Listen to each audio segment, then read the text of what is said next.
noches. Con nosotros en persona un artista plástico, un artista preocupado por el destino del hombre. Mas hoy ando con inquietudes que giran en torno al temor por el destino del hombre y me pregunto si no puede este volver a ocupar el centro de nuestra atención, incluidos los temas contenidos en los cuadros. Son palabras suyas, palabras de quien tiene obras en muchos museos y colecciones, como el del arte de Reina Sofía, en Madrid, Museo de Arte Abstracto de Cuenca, Museo de Arte Moderno de Bilbao, Museo de Arte Moderno de Barcelona, Museo de Arte Moderno de Granada, colección de dibujos en la Biblioteca Nacional de Madrid, Museo Joviano de Gijón, Museo de Bellas Artes de Oviedo, Universidad de Oviedo. Alejandro Mieres, buenas noches. Buenas noches. Hablando del destino del hombre, ¿cuál es el destino del hombre? Seguir el aire.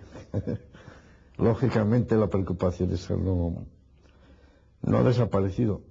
Y de alguna manera incluso ahora se manifiesta, ahora que ya no estoy en la enseñanza, en la enseñanza, ¿no? La poca atención que hoy se dedica a lo que llamábamos, casi se puede decir lo que llamábamos humanidades, ¿no?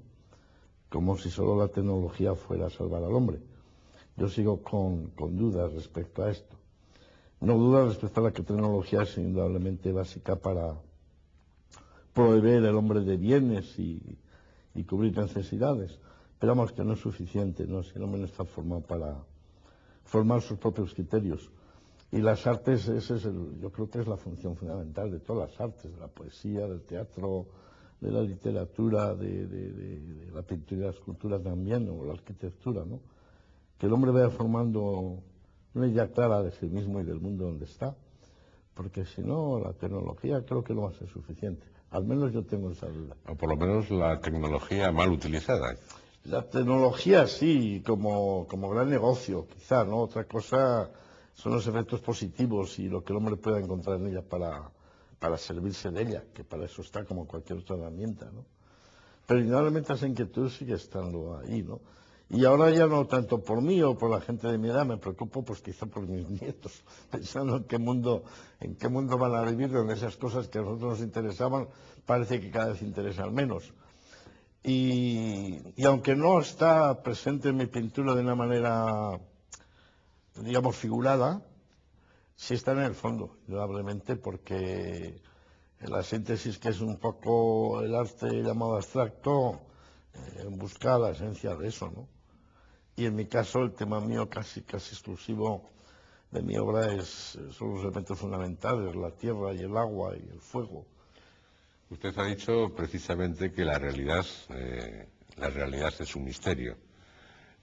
¿A qué se refiere con estas palabras? Pues me refiero a que, aparte de que científicamente hay que estar investigándola constantemente para utilizarla, para saber valerse de ella, yo creo que constantemente se está representando y al representarla se está descubriendo, ¿no? O se está viendo desde un tiempo histórico determinado. Prueba de ello es que en cualquier tiempo que vemos cómo enfocaban la llamada realidad, pues es muy distinto a cómo la vemos hoy. Yo creo que el arte es una reflexión constante sobre la realidad, ¿no? ¿Cuál es la realidad o cuál es el punto de encuentro de la realidad del hombre y de la realidad de la naturaleza o la realidad del entorno social y científico y económico, por ejemplo, o político, social, ¿no? Eso es lo que conjunta toda una realidad. Yo no la concibo como un elemento exclusivamente objetivo y frío y estático. Por cierto, que usted también ha dicho que el arte es el hombre. Fundamentalmente, imprescindiblemente. El arte lo llevamos dentro, o sea, quiere decir que la naturaleza de por sí no es nada, salvo que pase por la traducción de nuestra mirada, digamos, ¿no? Sí, por la traducción y por la reinvención. De alguna manera yo creo que el hombre inventa la realidad en cada tiempo que vive, de alguna forma, ¿no? En su manera de ver esa realidad. Y yo a veces incluso pues entre amigos lo hemos comentado. ¿La realidad sin el hombre que la vea existe o qué es? Es decir, o la belleza mismo, ¿no? Es decir, una montaña es hermosa por sí misma sin el hombre que la contempla. Yo creo que no. Y además yo creo que una de las misiones del arte también es enseñar a ver. Es decir, hoy que está tan asimilado, el impresionismo es una manera de ver la realidad que para todo hombre le parece absolutamente natural. Y cuando se crea el impresionismo y se expone por primera vez de una manera muy abierta, como en la exposición de París, la gente quería destruirlo, porque precisamente le parecía que no era aquello nada en relación con la realidad, con el concepto que tenía entonces de la realidad. Y sin embargo, hoy cualquiera que va al campo, la realidad que ves es lo que le enseña a ver un impresionista. Creo que se enseña a ver la realidad, creo que es una de las cosas más serias que puede hacer el arte. Igual que enseña a un escritor sobre la hermosura o el contenido, el significado profundo de las palabras. No siempre significan ni valen lo mismo para cada tiempo histórico. Y la realidad y la belleza, pues igual, como todo cambia y como todo, pues nuestro oficio sería enseñar a verla, ¿no? Y esa realidad, ¿usted cómo la expresa? ¿Mediante el óleo, la madera? ¿Qué materiales utiliza? Sí, utilizo fundamentalmente un material muy clásico en cuanto que es el óleo, y que sí que yo compro tubos como cualquier pintor en las tiendas donde venden los tubos de pintura, y es lo que utilizo. Lo que ocurre es que la técnica con lo que los utilizo, eso sí es diferente. Algo le resto parte del disolvente, parte de los aglutinantes que tiene, y luego el destino, digamos, expresivo de ese óleo que yo utilizo es otra cosa, ¿no? Es una visión pues completamente propia. Lo que ocurre es que yo personalmente no la veo ni mucho menos alejada de la realidad, en el sentido de que uno de los valores de la realidad pues es la textura, es decir, lo que nos traducen las cosas en cuanto las tocamos con las manos o las vemos tocándola con los ojos de alguna manera. Esa calidad de textura, de lo frío, de lo caliente, de lo brillante, de lo mate, o de lo áspero o lo suave, es un dato fundamental de la realidad que se ha pintado en otras épocas de distinta manera. Yo a eso le doy mucha importancia, quizás es una de las bases de mi pintura, y ahí investigo y ahí intento mostrar la realidad como la veo de alguna manera, ¿no? En donde no cabe duda está la belleza. Y la belleza, según usted, se inventó y se sigue inventando a diario con una finalidad clarísima, que es la de interpretar el universo. Es que significa tanto la belleza en el universo, ¿no? Mucho. Lo que ocurre es que casi hemos escrito la palabra belleza a un tiempo histórico determinado, quizá al concepto de los griegos fundamentalmente. Puede porque entonces hay una coherencia muy grande entre el tipo de vida, la existencia del hombre, la religión que tiene, la organización social.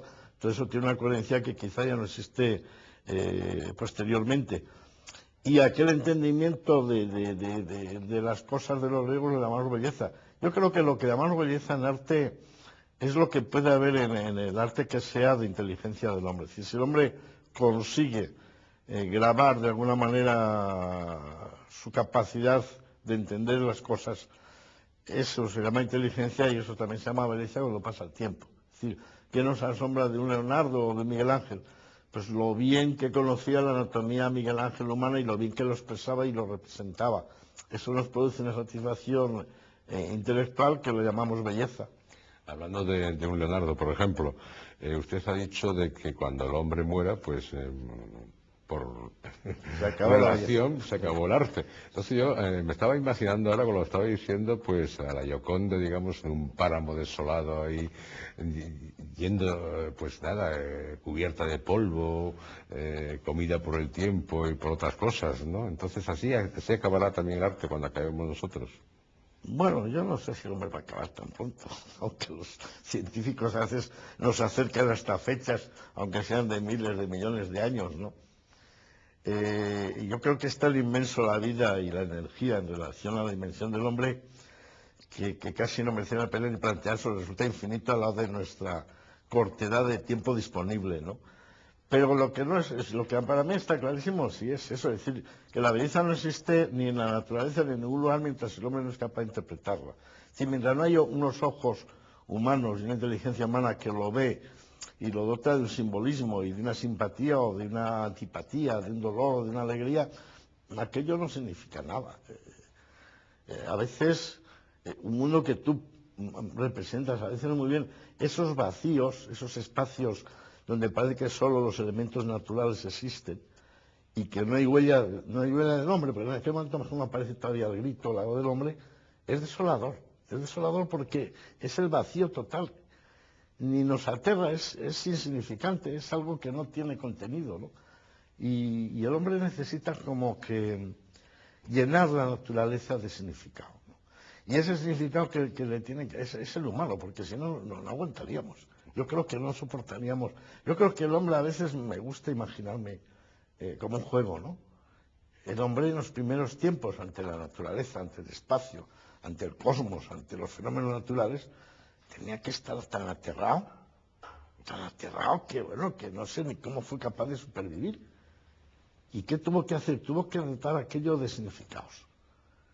Tuvo que crear dioses, tuvo que crear genios, tuvo que crear leyendas, tuvo que darle significados a aquellos de sentido humano, porque si no, imposible. Pues no hubiese podido sobrevivir. No hubiera podido. Y yo le pregunto, tal como está usted imaginándose, como sé que también, y como veremos posteriormente, le gusta la ciencia ficción, en estos momentos, sabiendo que al hombre dicen que nos quedará pues menos que al planeta Tierra, 5.000 millones de años, yo sigo diciendo lo mismo, esas obras de arte, ese legado de la humanidad, suponiendo que nosotros desapareciéramos, ¿no estaría muy bien que hubiera algo en este universo, en este cosmos, por hacerlo más grande, de que recogiera tan bello legado de la humanidad?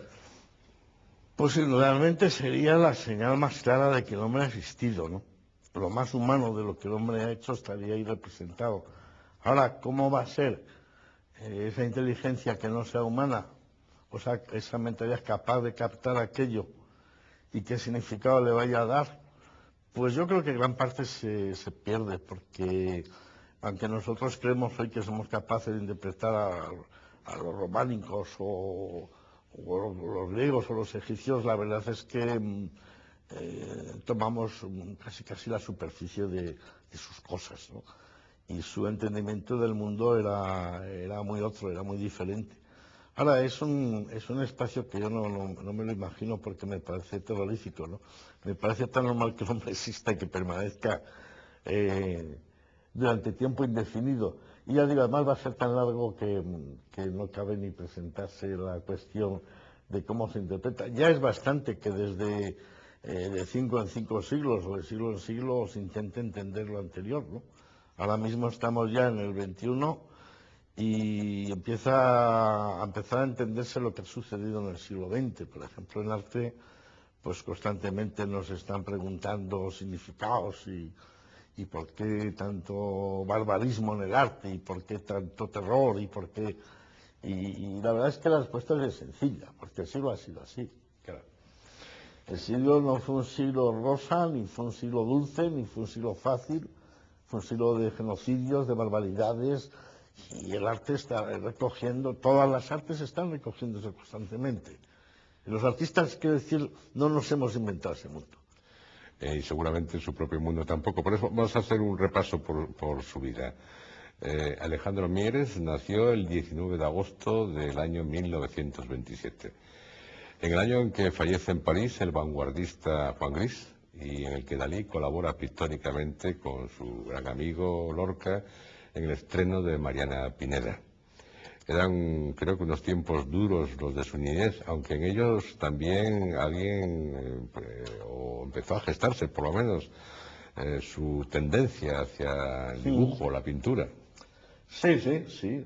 La verdad es que la vida mía no he nacido con el siglo, no soy tan viejo. Ya soy bastante mayor, pero en fin. Pero indudablemente, sobre todo los acontecimientos importantes de nuestro país, pues los empieza a vivir, y pues a los 7 años míos es la revolución del 34. Y yo recuerdo de vivencias de mi pueblo, donde yo nací, pues lo que pasaba por allí, ¿no? Yo era un chaval muy curioso, muy meticón, me metía la nariz en todos los sitios a ver qué pasaba y cómo eran las cosas. Y ya eran cosas que iban sucediendo no normales, no diarias, no habituales, y que yo iba recogiendo y que luego de mayor indudablemente pues he puesto de alguna manera en orden, ¿no? Y iban haciendo también en aquel mismo momento, efectivamente, pues mi afición a al lenguaje gráfico como un lenguaje expresivo y como el que más me llegaba a mi interior. En ese sentido tengo dos recuerdos muy señalados, que uno era el de uno de los grandes ilustradores de este siglo, Alex Raymond, y todos del Príncipe Valiente, de Tarzán, de Fantomas, todos esos personajes que aún... Leía a Flash Gordon, Sí. cuando realmente era bastante difícil leerlo en España, porque no llegaba. Raro, porque no llegaba a este país y menos a la estepa donde yo vivía, en un pueblo perdido de Castilla. Yo tenía un tío que navegaba, pues no sé si era la Sociedad Cercano o algo así se llamaba, viajes a Estados Unidos y a Sudamérica, y se ve que allí había alguna edición en castellano, me imagino que para los países del sur. Él se lo traía para su hija, mi prima, y mi prima cuando lo había leído me lo mandaba a mí allá a Estudillo. Y entonces, claro, yo estaba leyendo pues Alex Raymond y todos estos grandes creadores de los cómics, que son ya pues seres fantásticos, es el mundo de grandes artistas en este campo, pues en los años 34, 35. ¿Y qué hacía? ¿Se inspiraba? ¿Copiaba los dibujos? Sí, empecé a copiar así. Quizá esas cosas que dicen de mí, las líneas, tantas líneas como de mieles y tal, pues era el rayado, puede que tenga su nacimiento en el rayado de pluma de Alex Raymond. Que lo hacía de maravilla cuando dibujaba a Flash Gordon y toda aquella gente, ¿no? Y los hombres leones. Bueno, que además es donde empieza pues el mundo de los grandes cohetes interestelares y todo el mundo que hoy está en el cine de una manera muy normal, pero no estamos hablando de hace 60 o 65 años. Pero también tuvo importancia lo que usted encontraba o veía en el taller de su padre, ¿no? Sí, y cerca, y concretamente un vecino, ya digo, yo entonces tenía esos 6 años, 7, 5 por ahí, y había un hombre de pocos años, no creo que llegaba a los 20, que luego desapareció en la guerra civil, lo llamaron a filas y desapareció, y tenía un cuaderno de dibujos hechos por él, de un papel con un tono un poco hueso, y yo me acuerdo de la emoción que me produjo aquello porque tenía unos dibujos hechos a lápiz, y luego en algunos puntos de tema de máxima luz había metido unas pinceladas de blanco, de guaso, de temple. Bueno, aquello para mí fue como un milagro, era como algo, como una aparición, como algo imposible de cómo de una manera tan sencilla había representado cosas tan interesantes, ¿no? Y luego en el taller de mi padre, sí, efectivamente, con los problemas aquellos de la contienda española, pues había tiempos que había menos trabajo, más trabajo y tal. Y mi padre hacía unos trabajos repujados en chapa. Unas especies de lámparas y candelabros y cosas de esas en chapa que luego cromaba, ¿no? Mantenía la sinuosidad pues con sopletes y barnices y demás. Y también era una manifestación de repujado que yo ya observaba pues con el máximo interés. La verdad es que era lo que más me interesó entonces. Sí, pues supongo que además en el taller pues habría arenilla, habría Todo, restos de este todo. tipo que le fomentaron un poco hacia el futuro. Sí, después, sí, todo. Esas calidades de los materiales de un taller, desde las herramientas, los productos pues eso, de hacer un limado de una pieza, de esos restos que son como arenas metálicas, ¿no? Pues todo eso indudablemente a mí me iba interesando y luego, pasados bastantes años, aparece en mi obra. De una manera muy tranquila, pero va apareciendo como emergiendo. Pues en el año 1936, en el año en que Picasso, curiosamente es nombrado director del Museo del Prado, su familia decide trasladarse a Palencia. Indudablemente siguen los tiempos duros, pero creo que en el colegio donde estudió alguien empezó ya a valorar un poco por lo menos sus dibujos. Ya en el colegio del pueblo. Yo primero fui con las monjitas que llamaban de la Caridad, que es que llevan aquella cofia que para entrar por una puerta tenían que ponerse la cabeza siempre de perfil porque no cabía. Y la que me tocaba, la que tocaba a los niños, pues tenía ya mucho interés por los dibujos que se ponían en los cuadernos. Además, cuando íbamos aprendiendo a hacer la caligrafía inglesa aquella, ¿no? Era tan cuidado ahí. Y luego en el colegio en Palencia, y a los hermanos de la Salle también. Y curiosamente con los años, este hermano que entonces se llamaba Carlos, luego ya cuando cambiaron el nombre a tener un nombre propio en dentro de la orden misma, pues le localicé en una especie de seminario de ellos que tenían, no creo que sea en Salamanca o León, y le escribí, le mandé unos pequeños libros que he hecho para enseñanza del dibujo, ¿no? Y me contestó muy emocionado, dice, bueno, puedes imaginarte, tú que ahora te dedicas a la enseñanza, que a uno le escriban, pues después de 35 o 40 años, alguien que fue alumno de él, ¿no? Dígate lo que es casual, que además estoy dando clases de historia del arte y todo lo que se refiere al arte depende de mí en el colegio suyo, que era como un seminario de su orden, ¿no? Y él, sí, también me apoyó mucho en aquello. Y yo, aparte de estudiar, entonces no estudiaba mal. Luego ya posteriormente estudié bastante peor. Pero entonces era un buen estudiante, pues ponía también especial cuidado en todo lo que eran aplicaciones de tipo artístico en los cuadernos o en los ejercicios, ¿no? Indudablemente es curioso eso porque efectivamente si no tienes esa afición desde que naces, o mejor dicho, si no recibes un placer con hacer eso, no se puede ser pintor. Y me imagino que un músico igual. Si no, va a estar aporreando todos los días 8 horas diarias un piano. No siendo que aquellos sonidos le produzcan un placer, sería imposible aguantarlo, ¿no? Y yo creo que la afición se marca en el sentido de que te produce placer ese tipo de expresión, ¿eh? Y bueno, vas un poco a ciegas, pero vas conectando con una serie de personas a lo largo de la vida que afortunadamente pues te ayudan a mantener la línea, ¿no? O el camino. Pues en la línea de su vida, en el año 39, el año en que murió Antonio Machado, se trasladó con su familia a Madrid. Creo que por entonces tendría unos 12 años y que 12 ya años. los estudios ya empezó a flaquear un poquito. Fatal. Fatal porque, claro, yo salgo de una vida, bueno, pues de tener mis animales en casa de mis padres, pues conejos así, perrines, en fin, una vida con la naturaleza y mis tíos, pues los caballos o tal, pues completamente en contacto con la naturaleza, ¿no? A una vida en Madrid absolutamente artificiosa, en la posguerra, con todas las dificultades de la posguerra, con todas las trincheras allí en la ciudad universitaria, los carteles de no pasarán.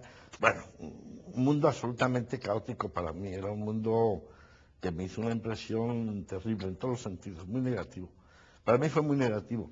Y en aquel momento ponerme a estudiar con las dificultades que había económicas y de alimentación, y empezar el día pues estudiando lunes, miércoles y viernes latín a las 9 de la mañana, martes, jueves y sábado, entonces había clases los sábados, matemáticas. Dije, esto no es vida, esto para mí es vida, porque además iba a un colegio donde no era malo, los había peores, todo se basaba en el memorismo, ¿no? Y aquello sin explicación ni por qué, a mí no los entendía. Entonces Me liberé. se refugió en la lectura y creo que se convirtió en un asiduo, por ejemplo, de la Costa de Moyano, ¿no? Esa era mi universidad. Mi padre tenía una biblioteca, cosa que era curioso porque un hombre como él que trabajaba en un pueblo de mecánico y taxista y tal, pero tenía su biblioteca en casa y como ya ni los hacía caso, ya los conocía los libros que tenía, yo los cambiaba, ¿no? Algunos los vendía, otros los compraba. Y el dinero que me daban para ir al colegio me lo gastaba en eso. La verdad es que a los colegios empecé a no ir y mi lugar de ir era la Cuesta del Moyano. Leí de una manera caótica total. Igual me encontraba un libro, pues me acuerdo un libro que me sonaba, tenía 15 años, pues El criterio de Balmes, por ejemplo, ¿no? Y que me vino muy bien además, porque era muy sencillo y organizaba un poco pues la manera de pensar. Pero me metía en los mamotextos, que no había manera de entenderlos. Pero eso lo leía a la vez que libros de aventuras y cómics, todo lo mezclaba ahí, pero con una voracidad tremenda. La voracidad esa fue la que me salvó, porque en unos años leí muchísimo y bueno, habiendo estudiado mal, desde luego había leído muchísimo más que mis compañeros. La literatura rusa, por ejemplo, que se publicaba en una serie que se llamaba Novelas y Cuentos y que era baratísimo, en papel de periódico y tal, pues yo creo que me leí, yo toda la literatura rusa, pues casi toda, ¿no? Y otros autores españoles. Entonces todo aquello me puso un poco en pie otra vez. Y ahora, dando un salto en el tiempo por un momento, sigue leyendo igual, tan caóticamente, mezclando esa coctelera, pero bueno, que es una Ya. buena Sí. coctelera, no cabe duda, ¿no? No, no leo tanto ya. La verdad es que ahora leo mucho más prensa diaria, de vez en cuando algún libro, y no sé por qué, pero sí quizá porque puede que lo que ocurre diariamente me interese más, ¿no? Y luego que quizá también el nivel de escritores en la prensa diaria yo creo que ha subido mucho, ¿eh? En calidad como escritura, los temas y demás. Y luego, pues luego ya la de formación profesional, es decir, que acabas buscando aquellos libros pues de arte o de, cuando enseñaba pues de enseñanza sobre dibujo, sobre arte y tal, que me interesaban. Pero desgraciadamente no leo tanto como entonces. Para cerrar un poquito una etapa de su vida de adolescencia, juventud, hábleme de la Escuela de Orientación Profesional. Ah, sí, sí. Sí, eso fue clave. Eso fue clave porque indudablemente yo tampoco tenía ganas de engañar a mi padre durante mucho tiempo. Y al año siguiente de empezar yo a faltar a clase, que yo, bueno, algo iba a algún examen y hacía salto de mata, medio cumplía las cosas, pues ya le conté mi situación y que no tenía ningún interés por cierto camino de estudios, ¿no? Porque además veía que mi padre, el porvenir que mi padre me veía era metido en la oficina. Y claro, a mí aquello, a él le podía significar mucho. Como un hombre trabajador, manual, pues parecía, pero a mí, no, a mí me parecía horroroso, ¿no? Y entonces ya estaba entonces dibujando bastante y haciendo algunas cosas en color. Y le expliqué lo que había, la situación real, cuál era, y que no me interesaba ese tipo de estudios, y posiblemente pues quizá otros, si me los proponía y tal, pues podía ser. Y efectivamente, por medio de un amigo que él conocía esto, había unas escuelas que se llamaban de orientación profesional, que yo creo que eran restos un poco que funcionaban todavía después de la guerra civil, pero que era una orientación del tipo de la República, y que está muy bien, eran para formación de trabajadores, pero con una serie de asignaturas teóricas, ¿no? O sea, había tecnologías, había historia, había geografía, había física, dibujo bastante, y luego las profesiones bueno, pues yo hice entonces chapista, hice forja, hice carpintería, hice ajuste mecánico.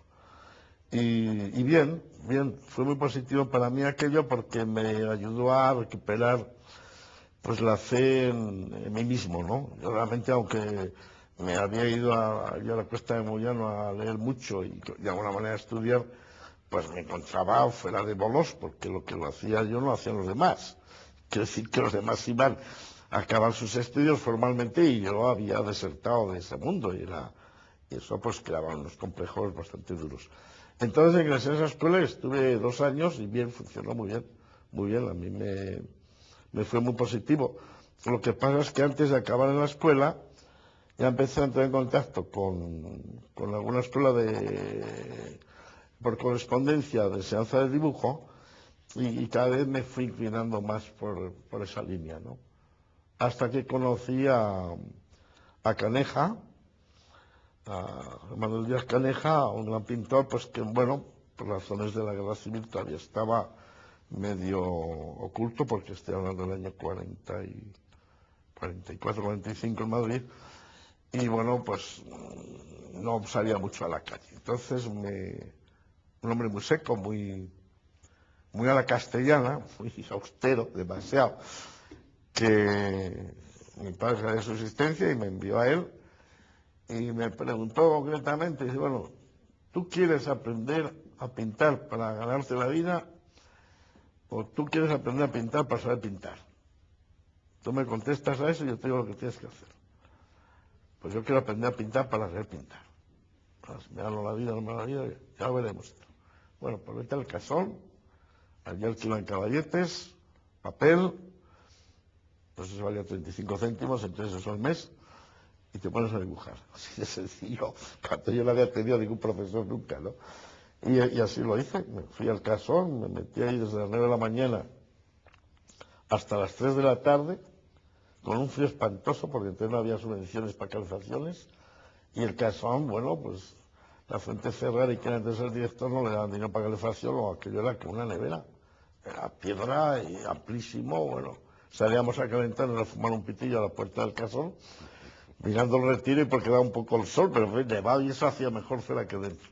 Y allí me estuve hasta, pues todo un año dibujando, hasta que quedaba agotado, porque realmente no había manera, ¿no? Yo veía pasar gentes, uno que iba de 9 a 11, otro de 11 a 1, algún soldado que le dejaba la hora de comer escapar allí, iba con el uniforme mientras hacía la mili a dibujar. Y al final pues pude ingresar en la escuela, pero vamos, empecé rompiendo las estatuas porque no sabía seguirlas.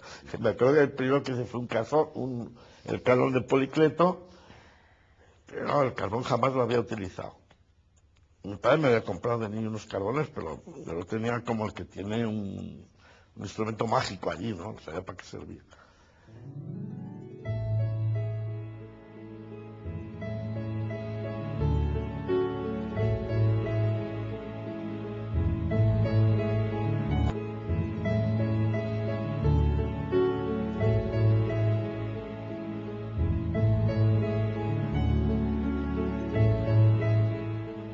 Seguimos con Alejandro Mieres.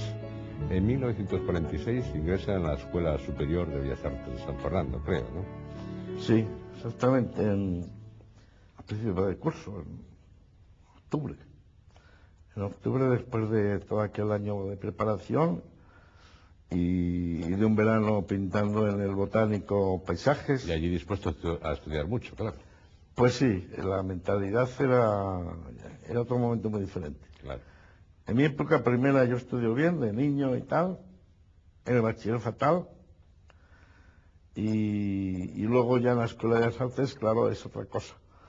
Es otra cosa porque además, pasado un año, yo me eché novia de una compañera allí, y entonces ya alguien para el que las notas pueden tener algún significado. Para mí hasta entonces no lo tenía ninguno.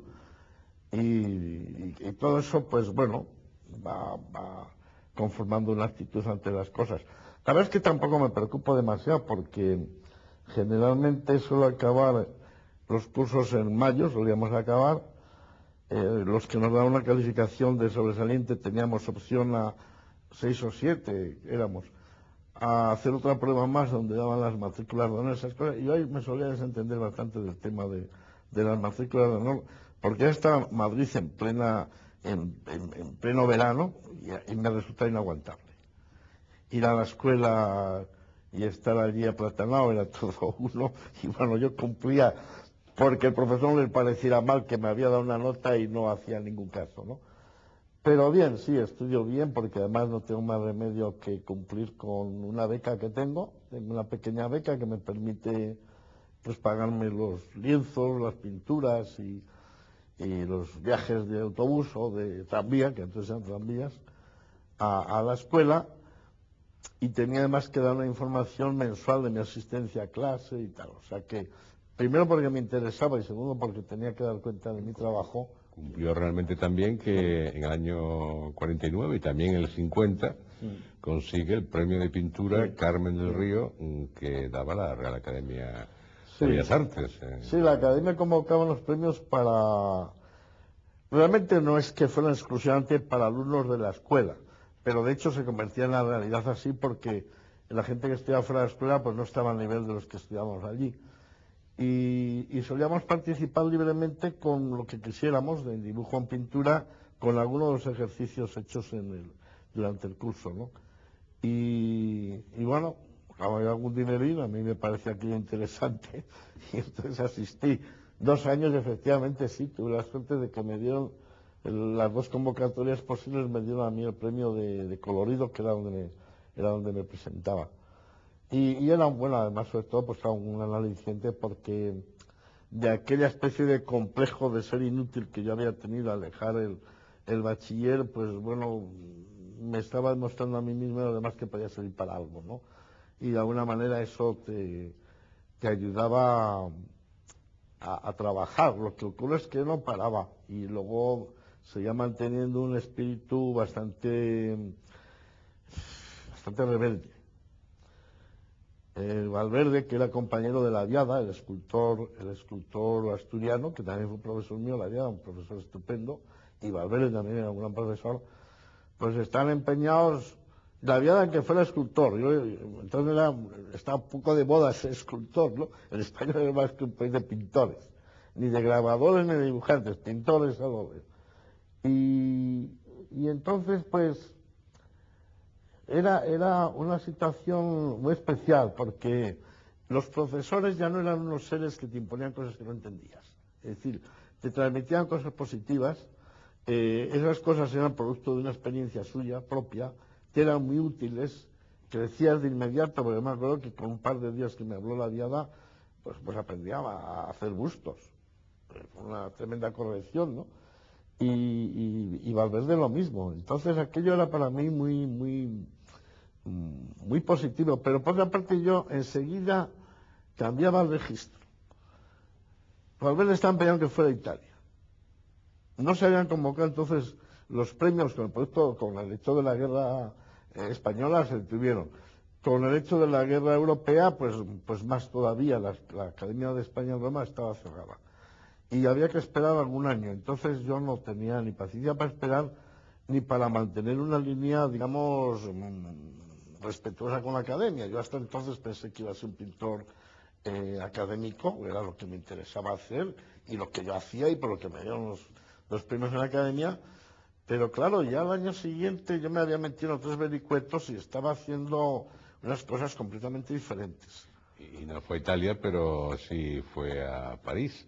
Sí, de viaje a estudios, sí. Fuimos el primer grupo. Curiosamente fue en el año en que Dalí pronunció año un famoso 51. discurso, el 51, sobre Picasso, con aquella frase que decía, sí. Picasso es comunista, yo tampoco. Sí, lo vi a Dalí personalmente en el Teatro María Guerrero, ¿era, no? Sí, exactamente. Sí, muy maquillado, más maquillado que nosotros hoy, más parecía medio negrito. Llegaba en un Mercedes impresionante, negro, perfectamente vestido, con un bastón.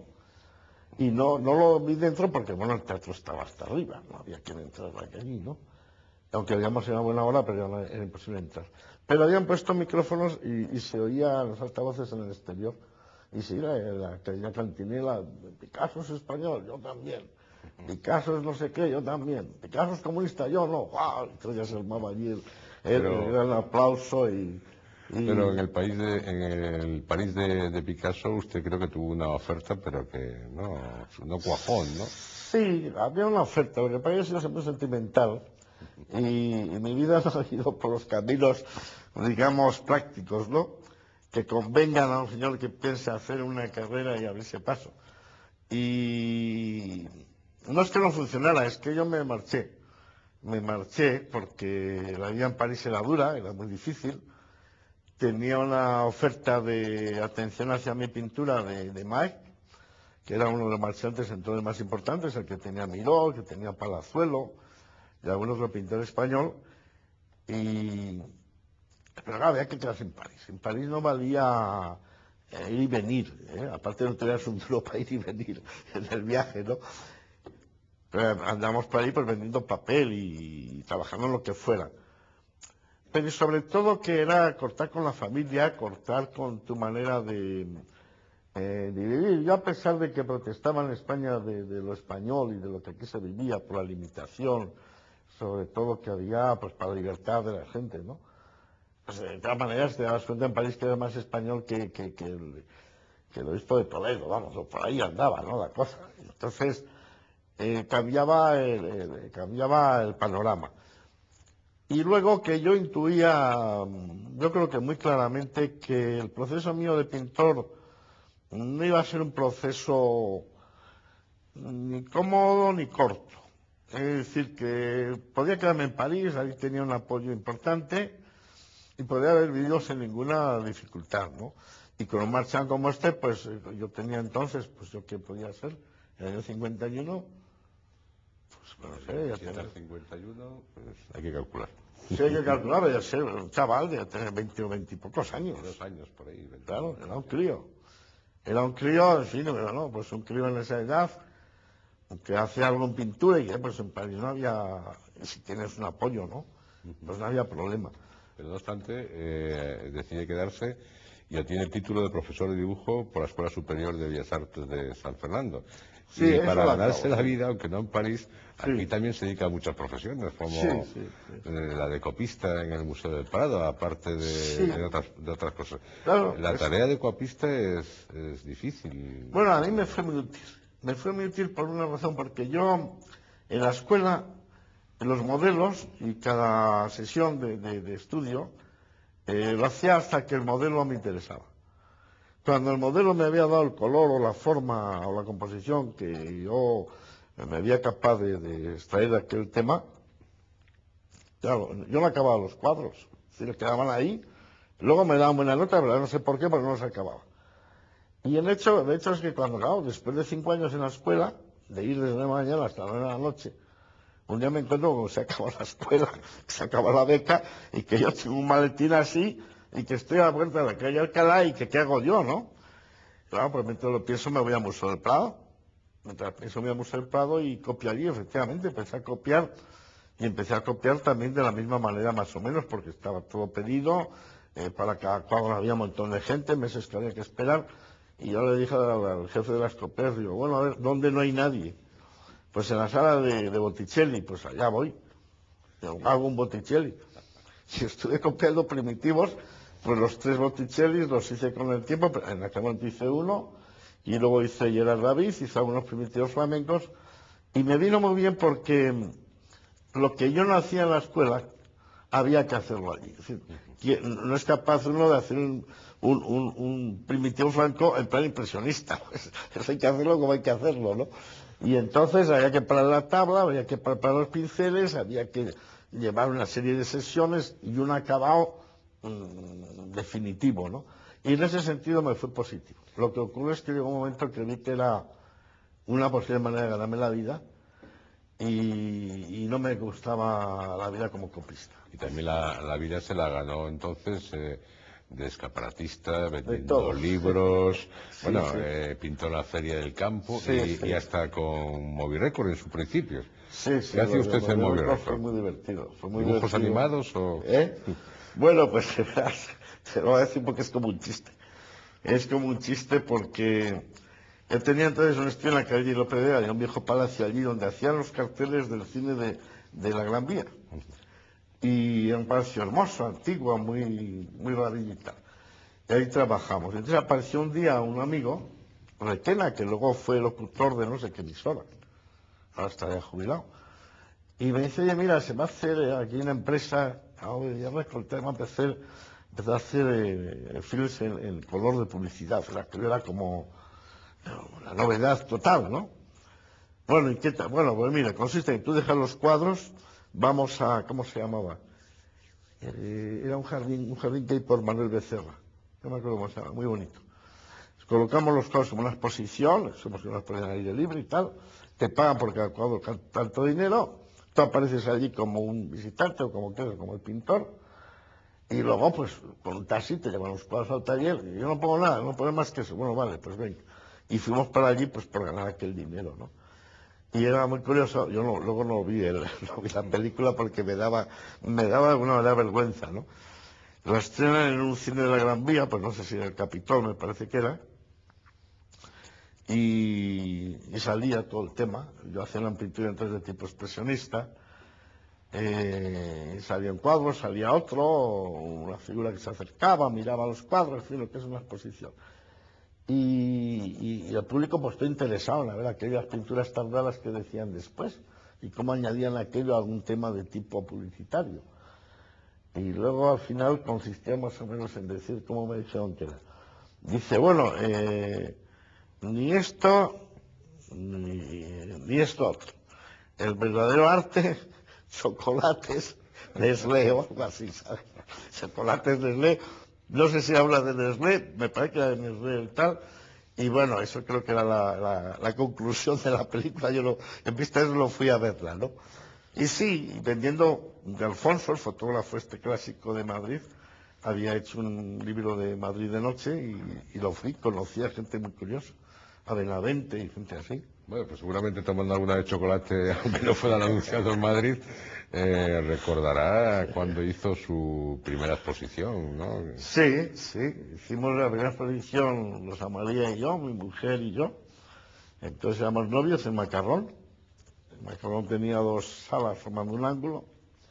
Y allí hicimos la primera exposición. Y allí hay anécdotas curiosas como un amigo nuestro que se preparaba en la misma escuela, donde, vamos, la misma academia donde iba Rosa María, que era Peña, que era Lucio Muñoz, y que estaba todavía en la escuela, pues bueno, pues como Antoñito, que era de su grupo, pues eran 2 o 3 cursos posteriores a nosotros, y que se extrañaba, Lucio se extrañaba de que yo pintara todo en madera.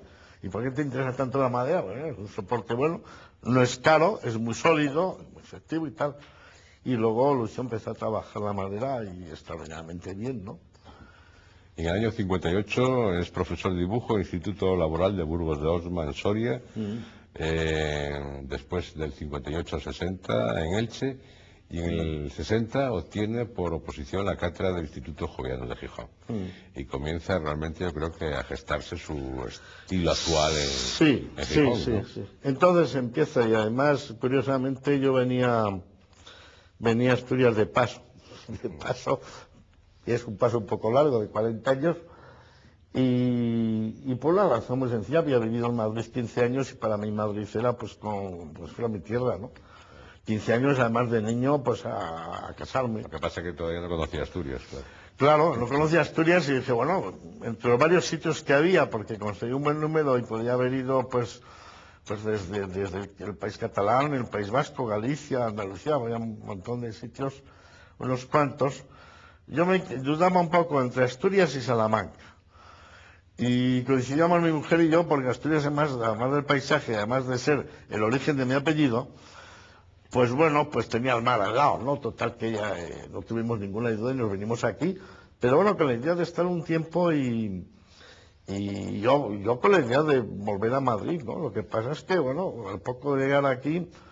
No, al poco de llegar aquí, sí. Lo que hizo fue en el año 63 armarlo un poquito porque bueno, claro. organizó una exposición Sí. con sus alumnos nada menos que de arte abstracto y hubo gente que no entendía que un niño pudiera hacer abstractos, ¿no? Bueno, la verdad es que se entendió muy poco aquello. Desde el ABC, donde se metió Francisco Cosío conmigo de una manera muy torpe, porque no se puede decir de otra forma, ¿no?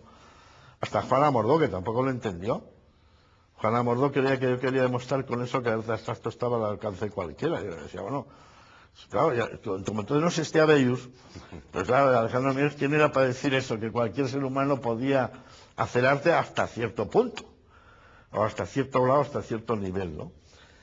Pues otros que cada uno pues daba una opinión muy diferente, ¿no?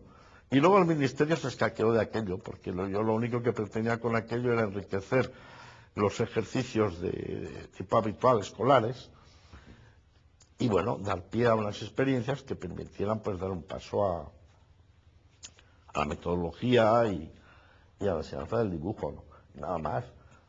Lo que pasa es que luego ya digo, el ministerio se asustó. Yeah. Poco. Pero bueno, no os asustó tanto la gente, la prueba evidente es que siguió dando clases. Hasta en el año 70 contiene el primer premio de dibujo y el primer premio de pintura en la Exposición Nacional. Y en el 71 el segundo premio en la Bienal de León. Y surge el grupo Astur 71. ¿Me podría decir en pocas palabras qué era el grupo Astur 71? Bueno, claro, hay que situarse un poco en el tiempo en que esto sucedía, ¿eh? Pues situémonos. En el año 60, cuando yo vengo aquí, mi amigo y compañero Luis Pardo y Rea, que estaba en el instituto, a los alumnos les calificaban por la letra, no por los dibujos que hacían, porque era tan caótico aquello. Yo les enseñé el método aquel de las copias de láminas, ¿no? Que yo quité de una manera tajante y total. Y bueno, ¿y cómo calificamos? Eran miles de alumnos, todo el mundo tenía que pasar por institutos. Pues entonces se hacía así, por la letra. Se supone que el que escribe con una letra bonita y clara, pues puede dibujar, y el que no, bueno, es una cosa La redondilla, tremenda. la inglesa, todo eso se calcula. Eso eran los que se ganaban las buenas notas en dibujo. Y después en el mundo del arte, pues casi había salas, Y bueno, las personas que contaban mucho como pintores, bueno, pues era una pintura muy pasada, ¿no? Muy excesivamente conservadora.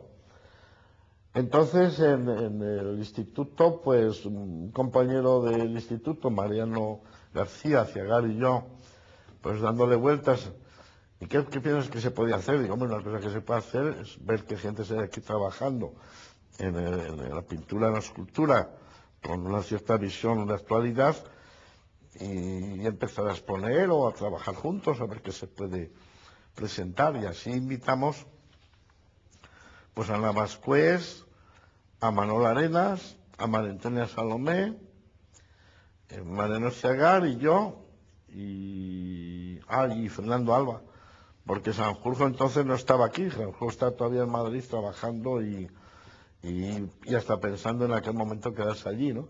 Y este grupo nos pusimos en contacto, les invitamos a participar en Astur 71, aceptaron enseguida, y fue muy positivo. La primera gran escultura de Navas pues es la que hizo para aquella exposición. Grupo del cual después derivaría un poco hacia el Grupo de Arte en Asturias, ¿no? Sí. Que fue una continuación. Luego se amplió y llegó un momento que estamos allí reunidos, pues 30 y tantos, 40. Usted amplió también su arte y en el año 75 ganó un premio en la Bienal de Zamora. Y en el 77, la verdad es que nos sorprende un poco a todos como candidato a las elecciones de ese año por el PSOE. Bueno, sorprende porque en este país señor el Mieres? dedicarse a la política es muy extraño, ¿no? Bueno, yo lo considero tan normal como yo que sé, hacerse socio del Sporting o del Oviedo. Pero bueno, efectivamente eso es raro, pero en mí no es muy raro, nada raro en absoluto, porque ya decía hace poco que en el año 34, yo con 7 años, ya tengo que enterarme qué pasa, ¿no? En el país donde vivo. Y luego la conclusión a la que llego es bastante mala, ¿no? Bastante mala, porque los paisanos del pueblo donde yo nací, con las guadañas y las hoces y las herramientas de trabajo, saliendo a la carretera o ponerse a la revolución, aparte de que parece película de Buñuel o de Berlanga, pues ya indicaba el país donde habían nacido, ¿no? Y luego, de hecho, el irnos a Palencia, mi padre estaba huyendo del pueblo donde nacimos, porque algunos compañeros suyos fueron asesinados allí, ¿no? De mala manera. Y luego el 39 a Madrid por la misma razón. Claro, cuando yo he aguantado, como tantos españoles, 40 años de una dictadura, hay una ambición, y más si te dedicas a una profesión de tipo liberal o artística. En la libertad tiene un significado especial, ¿no? Entonces yo, que hasta entonces estaba funcionando pues como, digamos, como un francotirador, yo no tenía ningún carné en el bolsillo ni tal, pensé que, bueno, que si el país iba hacia una posición democrática, bueno, pues bien estaba arrimar un poco el hombro, ¿no? Y dejar de andar, pues, de francotirador. A mí había gente que no sabían si estaban en el PC, si eran anarquistas, qué demonios era, porque aparecía, pues, en aquellas cosas que nos reuníamos, un certamen de cine o literario, y que con motivo de eso, pues, bueno, se podría hablar de otras cosas con cierta amplitud, ¿no? Pues sí, me comprometí efectivamente a trabajar un poco en el mundo político, cosa que hice hasta el punto de dejar pues el trabajo mío y casi a la familia, porque era un momento muy especial, claro. No había existido Tejero, ¿eh? Y entonces todavía podía existir Tejero en cualquier momento. No eran tan propensos las gentes a pelearse por las listas como hoy. Hoy la gente se mata por entrar en una lista, pero entonces no corrían. La gente no corría las listas porque podía saber cualquier cosa, ¿no? No se sabía lo que iba a pasar. Y bueno, pues yo sí, siempre he sido un poco una desfachatez mía el afrontar las cosas como las siento, y efectivamente, pero lo más curioso es que iba en el número 13. La propuesta de mí que me hacen entonces es Luis Gómez Llorente. El tercer hombre en la lista. Sí, el tercero. Yo le dije, oye, ¿no? ¿Cómo? Pero bueno, entonces me dice el que le proponía, ¿qué pasa? ¿Que tienes complejo de proletario? Digo, no, yo no tengo complejo de proletario, es que yo soy proletario, tengo 7 hijos. Y mis hijos viven de mi trabajo. Y yo no quiero ser, además, político profesionalmente, yo quiero ser pintor si puedo. Ahora echar la mano bien, la he hecho y no hay inconveniente, y efectivamente sí lo hice. Y cuando las cosas fueron bien, ya no había problemas de listas. Ya había pasado Tejero, y ya la gente se peleaba por ir en la lista y por lo tanto te podías ir si querías te echar de menos. Todo lo contrario, te lo agradecían. Adiós muy buenos. Eso fue la razón, no fue ninguna otra. Entonces, bueno, el caso es que o siguió dando clases particulares, siguió dando las otras clases. En el año 80, en los 80, tuvo un homenaje en el 12 Certamen Nacional de Pintura de Luarca, se jubiló y al año siguiente, en el 92, se le concedió el primer premio del primer certamen en serie de pintura. Vino una famosa exposición en el Palacio de Ribajigedo en el 93. En el 95 hay un incendio y acaba... No puede durar mucho lo bueno. Acaba ¿con qué acabó? Casi con un pasado, ¿no? Pues acabó casi con mi vida porque aquello fue terrible, porque cuando yo había estado trabajando precisamente, pues bueno, un día me jubilo y puedo dedicarme a pintar de una vez, pues efectivamente estuve 2 años pintando, bien, ampliamente y con tiempo y en un taller con luz y con espacio. Y a los 2 años el incendio aquel bárbaro que me destroza el taller, que me destroza la obra y que me desmanga la vida, ¿no? Porque así fue, ¿no? Pero bueno, he tenido de todo, bueno y malo. Resucitó de aquellas cenizas. Sí, difícil, pero resucité. Y ahora, en la actualidad, ¿cuál es el proceso de la obra que está haciendo? Pues ahora cada vez estoy más cerca de la idea que me recomendaba mi profesor Valverde, de no despegar nunca del todo de la naturaleza. Él desde luego ya veía que yo era un poco extremista, y aquello de ir a Italia y ser un estudiante equilibrado y luego ir a la escuela de profesor y tal, no iba a ir mucho conmigo. Y hablaba mucho conmigo, era el hombre que más me enseñó en la Escuela de las Artes. Y me ponía ejemplos, de él y la Diada visitando la Solana y cosas así, ¿no? Y me ponía ejemplos siempre de la relación entre la obra y el autor, de cómo tiene que haber una relación ahí profunda, no de habilidad, de saber hacer, de saber presentar, o de saber estar en unos momentos determinados en la sociedad donde se funciona, sino de la relación profunda entre el ser humano que lo hace y lo que hace, ¿no? Y en ese sentido yo cada vez estoy girando más mi obra dentro de su lenguaje llamado abstracto hacia la expresión de aquellas cosas en las que creo, ¿no? En los elementos naturales, la tierra fundamentalmente, y expresar pues parte de eso que hablábamos antes del drama del ser humano, ¿no? Que como a pesar de avanzar tanto tecnológicamente y en la producción de elementos de confort, pues se siguen cometiendo pues asesinatos a mansalva y atropellos y el hombre sigue siendo una mala bestia, ¿no? Si eso lo logro expresar con mi lenguaje en la pintura, pues casi cierro el ciclo y puedo darla por concluida. En eso estoy, sin olvidar de que hay un fondo del hombre siempre de cierta, pues yo diría que cierta pureza. Lo malo es cuando el hombre se le atosiga con intereses, ¿no? Pues muchas gracias, don Alejandro Mieres, por estar con nosotros, y tendremos presente esa esperanza que tiene usted en el hombre, sin olvidarnos de 2 famosas frases suyas: la realidad es un misterio y el arte es el hombre. Muchas gracias. Gracias.